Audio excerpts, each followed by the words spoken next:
तो सुधांशु त्रिवेदी जी, अब हम सबको अपना डीएनए टेस्ट कराना होगा। और आप लोग मतलब कह क्या रहे हैं मुख्यमंत्री योगी आदित्यनाथ? अयोध्या है, संभल है, संभालना आप ही को है। और बीजेपी ना होती तो हिंदू मतलब डर में जीते, बीजेपी ना होती तो हिंदुओं का खैर नहीं इस देश में। मैं इतना कह सकता हूं कि अगर बीजेपी होती हाँ। तो इस देश का विभाजन नहीं हो सकता था।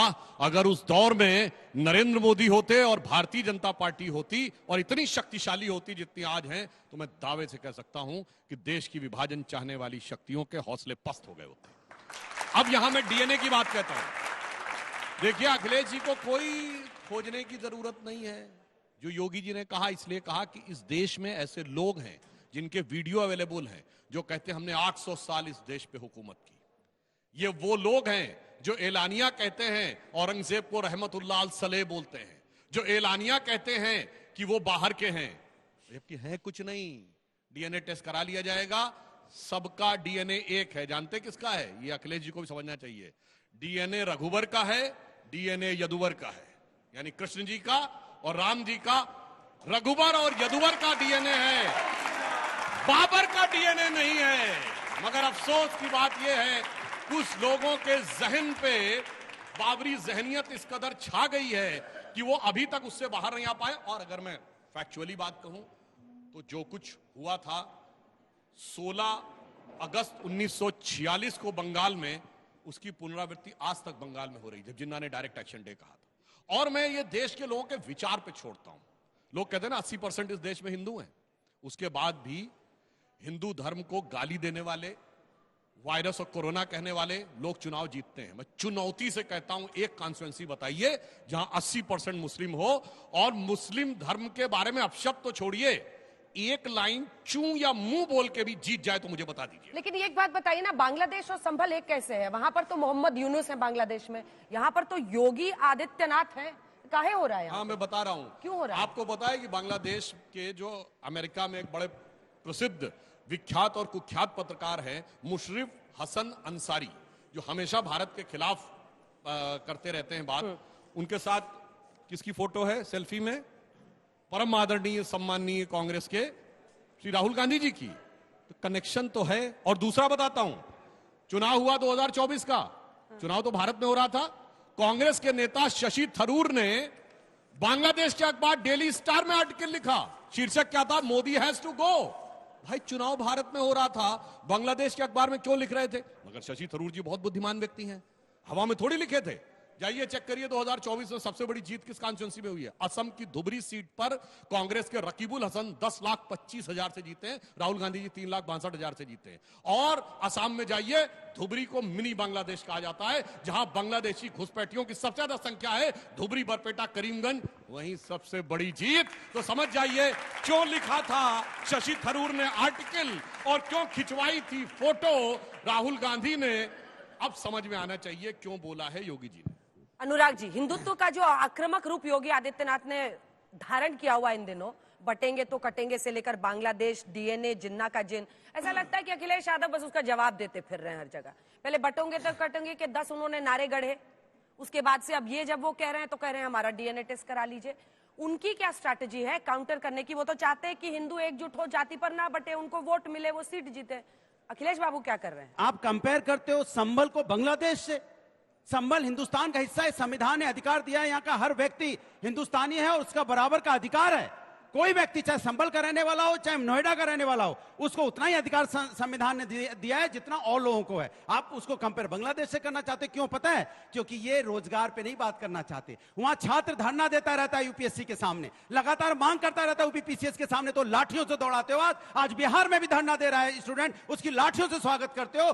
किसान यहाँ धरना दे रहा है कि हमारी एमएसपी की गारंटी मिल जाए। आप चाहते नहीं किसान पे बात हो, आप चाहते नहीं युवाओं पे बात हो, आप चाहते नहीं महंगाई बेरोजगारी पे बात हो, इसलिए आप लगातार धर्म के नाम पे राजनीति कर रहे हो, हमारे बीच में नफरत की आग बो रहे हो। सनातन के बारे में आप जानते नहीं हो, सनातन कभी नफरत की बात नहीं करता, सनातन हमेशा वसुधैव कुटुंब की बात करता है, सनातन प्रेम की भाषा की बात करता है। आप प्रेम की भाषा की बात करते ही नहीं हो, आप हमेशा लोगों को डिवाइड करना चाहते हो। किसी तरह सत्ता मिल जाए, किससे सत्ता मिल जाए? धर्म की राजनीति करके सत्ता मिल जाए। कभी डीएनए की बात करेंगे तो एक सवाल आप भी दे दीजिए। मुझे तो लग रहा है आप अपने बारे में कह रहे हैं, बताती हूँ क्यों, बताती हूँ क्यों, बताती हूँ क्यों। शायद आप सुनिए तो, सवाल तो सुनिए।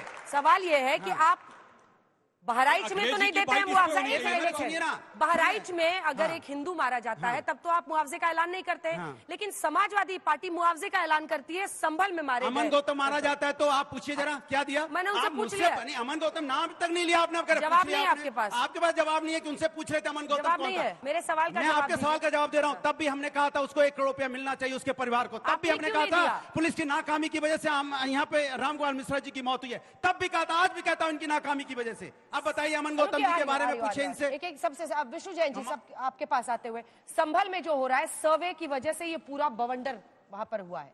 अखिलेश बाबू के उसी पर सवाल है। वो बार बार ये कह रहे हैं कि ये सब इसलिए हो रहा है क्योंकि आप सौहार्द बिगाड़ना चाहते हैं, आप हिंदुत्व की राजनीति की पिच पर बीजेपी के साथ खड़े और आपको तो सबसे बड़ा विलन बनाया गया है वहां का। 19 नवंबर 2024 से पहले या उसके बाद संभल को लेकर हमने क्या कभी कोई पॉलिटिकल बयान दिया या हमारे याचिकाकर्ताओं ने दिया? सिर्फ और सिर्फ कोर्ट में याचिका डाली रिसर्च और फैक्ट के आधार पे। और याचिका क्या है कि प्लेसेस ऑफ वर्शिप एक्ट यहां पे अप्लाई नहीं होता है। जो ancient protection of monument act 1958 है उसके सेक्शन 16 और 18 में ये एएसआई द्वारा संरक्षित स्मारक है। 1920 में एएसआई ने इसको 412 नंबर इसका एंट्री है, एएसआई ने इसको प्रिजर्व रखा था, इसलिए वापस एएसआई को उसका कब्जा दिया जाए। एएसआई यहाँ पे धार्मिक चरित्र निर्धारित करे और जो उस धार्मिक चरित्र के अनुरूप काम करे उसको कब्जा दे। अब ये मामला जब कोर्ट में दाखिल किया गया, ऑनरेबल कोर्ट ने हमें सुना, ऑनरेबल कोर्ट ने पाया कि हाँ इसकी रिसर्च एक्यूरेट है। कोर्ट ने नोटिस जारी किया। तो सर्वे से होगा क्या? आप सर्वे करेंगे जब धार्मिक चरित्र एक जगह का बदल ही नहीं सकता, ये सुप्रीम कोर्ट ने भी कह दिया अयोध्या के बाद, तो आप करेंगे क्या सर्वे? देखिए मैं धार्मिक चरित्र तय करना तो जरूरी है ना। अभी आज सुप्रीम कोर्ट की मेरे पर रिस्ट्रिक्शन है कि वहां पे जो मिला है वो सील कवर में रहना है। नहीं तो मैं आपके सामने बता सकता था कि वहां सर्वे में क्या क्या मिला है, पर मेरे पे एक मर्यादा सुप्रीम कोर्ट ने रखी हुई है, इसलिए मैं नहीं बता पा रहा हूं।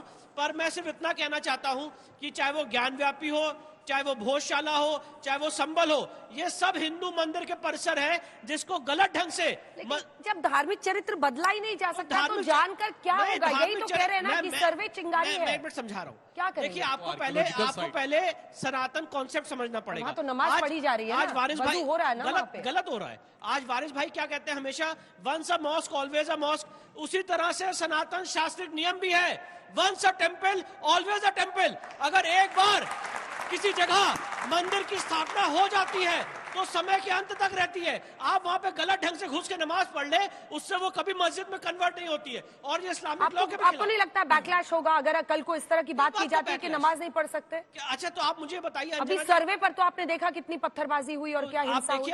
जब मैं आपको एक बड़ा इंटरेस्टिंग बात बताना चाहता हूँ। जब इलाहाबाद हाईकोर्ट राम मंदिर का फैसला देने जा रही थी 30 सितंबर 2010 में, आपको आज से 14 साल पहले ले जा रहा हूं, सुप्रीम कोर्ट में याचिका आ गई और कहा कोर्ट को रोक दीजिए, फैसला ना दे, नहीं तो कम्युनल हार्मनी बिगड़ जाएगी। सुप्रीम कोर्ट ने कहा नहीं, रूल ऑफ लॉ इस देश में प्रिवेल करता है और कोर्ट को अपना फैसला देना पड़ेगा। एक बार वारिस भाई इस पर जल्दी से रिस्पॉन्ड कीजिए। क्यों डराना है? अगर सर्वे होगा, कोर्ट के ऑर्डर से होगा, तो क्यों ये डर रहे कि पत्थरबाजी हो जाएगी? डराने के लिए है क्या? खौफ है? डर ये बात का अंजना जी भी देखिए 6 दिसंबर 1992 को भी बराबर 32 साल हो गए। किस तरह से चीटिंग कॉन्स्पिरेसी के जरिए हमारी बाबरी मस्जिद को शहीद कर दिया गया है। आप हम देश कभी भूला नहीं है इस बात को। और इनकी आस्था है, मेरी भी आस्था है कि एक बार मस्जिद थी है ता कयामत तक रहेगी। मेरी भी आस्था कर एक चीज आज दुनिया भर पूरे देख रहे, क्योंकि सुप्रीम कोर्ट ने अपने जजमेंट में भी ये साफ निश्चय कहा था कि वहां पर आज तक कोई ऐसा प्रमाण नहीं मिला है कि किसी मंदिर को तोड़ के मस्जिद बना दी गई है। लेकिन दुनिया ने आज एक चीज देखा है कि वाकई में एक मस्जिद को तोड़ के मंदिर जरूर बनाया गया है वहां पे लोग ने। अभी भी मंशा इंटेंशन यही है। अगर देश 92 के एरा में नहीं जाए, इसलिए तो प्लेसेस ऑफ वर्शिप एक लाया था। प्लेसेस ऑफ वर्शिप एक लाने की मंशा एक ही थी, साफ सिंपल सरल, कि आगे से अपने देश में गंगा जमुनी बनी रहे, मुसलमान के बीच में आगे कोई प्रॉब्लम ना हो। इस एक मिनट में सुप्रीम कोर्ट को गलत मत कोट करिए। इसीलिए सुप्रीम कोर्ट ने कहा है वहां पे नीचे जो स्ट्रक्चर मिला है वो नॉन इस्लामिक है और 14 सुनिए सर, मैं आप खामोश बैठा, सुनिए 10 सेकंड। ज्ञानवापी पे वसू खाना हमारा सील कर दिया। अब संबल के अंदर आपको सर्वे करने की क्या जरूरत है? आपने कहा एएसआई प्रोटेक्टेड मॉन्यूमेंट है। अरे वो एएसआई का भी जो आर्गुमेंट हो चुका था प्लेसेस ऑफ वर्शिप के टाइम पे, कोई जरूरत नहीं थी। आप गए 19 को सर्वे किया। संभल, अयोध्या, बांग्लादेश, डीएनए एक है, क्या है ये? योगी जी क्या बता रहे हैं? देखिए अंजना जी, पहली बात तो ये है कि डीएनए 2 तरह के होते हैं। एक होता है बायोलॉजिकल, एक होता है इमोशनल। थोड़ा ऊंचा। तो जो डीएनए की जो डीएनए का जो बहस हो रही है, तो मुझे लगता है कि भावनात्मक भी एक डीएनए होता है, जो जिसे विचारधारा भी कहते हैं।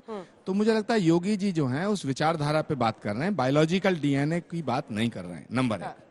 दूसरी बात, संभल, बहुत गंभीरता से आप बहस करा रही हैं, बहुत ही इंपॉर्टेंट इशू है। संभल एक बहुत ही पौराणिक और ऐतिहासिक स्थल है, क्योंकि हमारे शास्त्रों में यह लिखा है कि भगवान का अंतिम अवतार संभल की पावन धरा पे कल्कि के रूप में अवतरित होगा, ये लिखा है। श्रीमद् भागवत के 12वें स्कंद का मैं श्लोक पढ़ के सुनाता हूं कि संभल ग्राम मुखस्य ब्राह्मणस्य महात्मना भवने विष्णु यशस्य कल्कि प्रादुर्भविष्यति। तो ये बड़ी उद्घोषणा है कि संभल में भगवान का अवतार होगा। तो क्या किया जाए मतलब? नंबर 1 सुनिए, करे क्या वहां? मैं बताता हूँ क्या करना है। कुछ नहीं करना, अभी सब अपने आप हो जाएगा। जहाँ भगवान आता हूँ सब अपने आप ठीक हो जाता है। मस्जिद रहने दो। नहीं, मैं ये नहीं कह रहा। अब दूसरी ना, अरे भाई मस्जिद है वारिस तो भाई, मस्जिद रहने दो, नमाज वारिस भाई पढ़ो, मेरी नमाज बात होने सुनो, दो, वारिस भाई बंद मेरी करो। बात, अंजना जी बहुत आदेश का गंभीर पालन विषय। करो। वारिस भाई बहुत गंभीर विषय। जिस तरह अयोध्या भगवान श्री राम की अवतरण स्थली है, जन्मभूमि है, मथुरा भगवान कृष्ण की जन्मभूमि है, उसी तरह संभल भगवान के होने वाले अवतार श्री कल्कि की जन्मभूमि है, अवतरण स्थली है। ये हमारे पुराण में लिखा है। विष्णु जैन ने तो आज दावा पेश किया है, ठीक है, मैं आज हूं, कल आप हैं, परसों नहीं रहेंगे, हम नहीं रहेंगे एक दिन, लेकिन जो इतिहास है वो कभी नहीं मिटता है और जो शास्त्र हैं वो नहीं मिटेंगे। शास्त्र हमेशा रहेंगे। अब हम ये नहीं कहते, सुनिए, सनातन में मस्जिद तोड़ के मंदिर बनाने की अनुमति नहीं है, लेकिन इस्लाम के अंदर भी मंदिर तोड़ के मस्जिद को जायज नहीं ठहराया गया है। किसने बनाया बताइए मेरे को। आप बाबरनामा लेके अंसार रजा साहब, 1529 अंसार का रजा 2024 में आप बता रहे हो अंसार सब रजा बातें। साहब, इसका जवाब दीजिए। शेर नज करता हूं सुधांशु त्रिवेदी जी को हाँ। कि कब बांटना है, कौन कहां काटा जाएगा, कब बांटना है, कौन कहां काटा जाएगा, वाकिफ हैं लोग आज के हाकिम की चाल से।